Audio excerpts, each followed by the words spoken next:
Bowring ಆಸ್ಪತ್ರೆ compound ಕುಸಿದಂತಹ ದುರಂತ ಪ್ರಕರಣ ಏನಿದೆ, ಈಗ ಬೆಂಗಳೂರು ಕೇಂದ್ರ ನಗರ ಪಾಲಿಕೆಯ ಅಧಿಕಾರಿಗಳ ತಲೆದಂಡವನ್ನ ಈ ವಿಚಾರದಲ್ಲಿ ಮಾಡಲಾಗಿದೆ.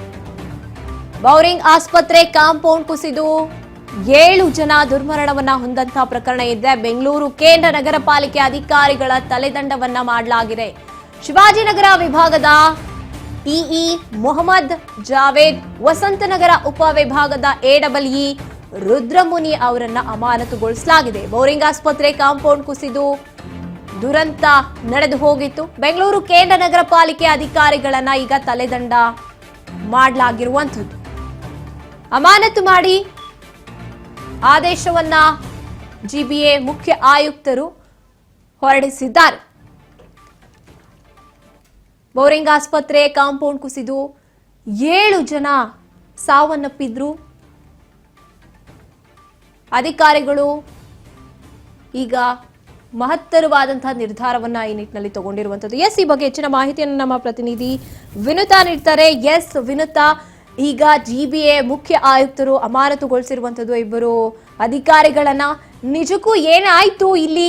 ಕಾರಣ ನೋಡ್ತಾ ಹೋದಾಗ ಯಾರಿದ್ದಾರೆ? ಅದು ಸತ್ಯವಾಗೂ ಅಮಾನತು ಮಾಡಿರುವಂತವ್ರು ಏನಾದ್ರೂ ಈ ಒಂದು ದುರ್ಘಟನೆಗೆ ಕಾರಣೀಭೂತರಾಗಿದ್ರ ಏನು ಅಂತ?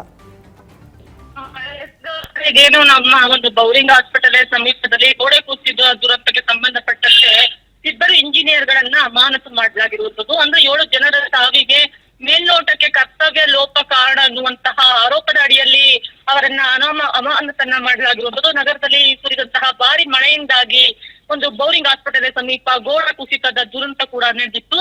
ಈ ಒಂದು ಇದಕ್ಕೆ ಸಂಬಂಧಪಟ್ಟಂತೆ ಬೆಂಗಳೂರು ಕೇಂದ್ರ ಪಾಲಿಕೆ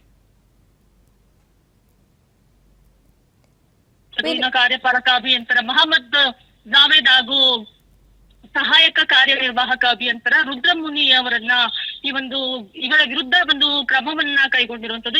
ಏಪ್ರಿಲ್ 29ರಂದು ಸುಮಾರು 76ರಿಂದ 77 ಮಿಲಿಮೀಟರ್ ತೀವ್ರವಾದ ಮಳೆಯಾಗಿತ್ತು. ಆ ಒಂದು ಸಂದರ್ಭದಲ್ಲಿ ಕೂಡ ಮರಗಳು ಉರುಳಿತ್ತು. ತಾತ್ಕಾಲಿಕವಾಗಿ ನೆರೆ ಪರಿಸ್ಥಿತಿಯ ನಿರ್ಮಾಣವಾಗಿತ್ತು. ಇದೇ ಸಂದರ್ಭದಲ್ಲಿ ಒಂದು ಶಿವಾಜಿನಗರದ ವಿಧಾನಸಭಾ ಕ್ಷೇತ್ರದ ಸಂಪಂಗಿ ನಗರದ ವಾರ್ಡ್ನಲ್ಲಿರುವಂತಹ ಅಟಲ್ ಬಿಹಾರಿ ವಾಜಪೇಯಿ ವೈದ್ಯಕೀಯ ವಿದ್ಯಾಲಯ ಮತ್ತು ಸಂಶೋಧನಾ ಸಂಸ್ಥೆಯ ಗೋಡೆಯ ಬಳಿ ಇದ್ದಂತಹ ಪಾದಚಾರಿ ಮಾರ್ಗದ ಮೇಲೆ ಕುಸಿದು ಬಿದ್ದಂತದ್ದು. ಈ ದುರ್ಘಟನೆಯಿಂದ ಗೋಡೆಯ ಆಶ್ರಯದಲ್ಲಿ ನಿಂತಿದ್ದಂತ 7 ಮಂದಿ ಪಾದಚಾರಿಗಳು ಕೂಡ ಮೃತಪಟ್ಟಿದ್ರು. 8 ಮಂದಿ ಕೂಡ ಗಾಯಗೊಂಡಿದ್ರು.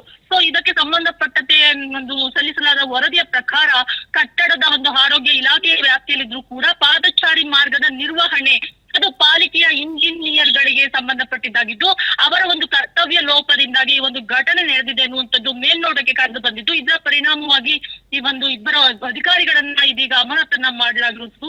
ದುರ್ಘಟನೆಯ ಗಂಭೀರತೆಯನ್ನ ಪರಿಗಣಿಸಿ ವಿಚಾರಣೆಯನ್ನ ಕೂಡ ಮುಂದುವರಿಸುವುದಾಗಿ ಕೂಡ ತಿಳಿಸಲಾಗಿದೆ. ಇನ್ನು ಕೂಡ ವಿಚಾರಣೆ ಮುಂದುವರಿತಾನೆ ಇರುವಂತದ್ದು. ಇದಕ್ಕೆ ಸಂಬಂಧಪಟ್ಟಂತೆ ಇನ್ನು ಯಾವೆಲ್ಲ ಅಧಿಕಾರಿಗಳು ಇದರಲ್ಲಿ ಭಾಗಿಯಾಗಿದ್ದಾರೆ ಅನ್ನುವಂಥದ್ದು ಕೂಡ ತನಿಖೆಯಲ್ಲಿ ಮುಂದುವರಿತಾನೆ ಇರುವಂತದ್ದು. ಇನ್ನು 2021ರ ಒಂದು ಸರ್ಕಾರಿ ನೌಕರರ ನಡತೆಯ ನಿಯಮಾವಳಿ ಪ್ರಕಾರ ಒಂದು 3ರ ಅನ್ವಯ ಇಬ್ಬರು ಅಧಿಕಾರಿಗಳನ್ನ ಈಗ ಸೇರಿಯಿಂದ ಅಮಾನತನ್ನ ಮಾಡಲಾಗಿರುವಂತೆ ಪಾಲಿಕೆಯ ಆಡಳಿತ ವಿಭಾಗದ ಒಂದು ಆಯುಕ್ತರು ಇದಕ್ಕೆ ಸಂಬಂಧಪಟ್ಟಂತೆ ಆದೇಶವನ್ನು ಕೂಡ ಹೊರಡಿಸಿರುವಂತದ್ದು. ಗಾಯತ್ರಿ. ಥ್ಯಾಂಕ್ ಯು ವಿನುತಾ, ನಿಮ್ಮೆಲ್ಲ ಮಾಹಿತಿಗಾಗಿ.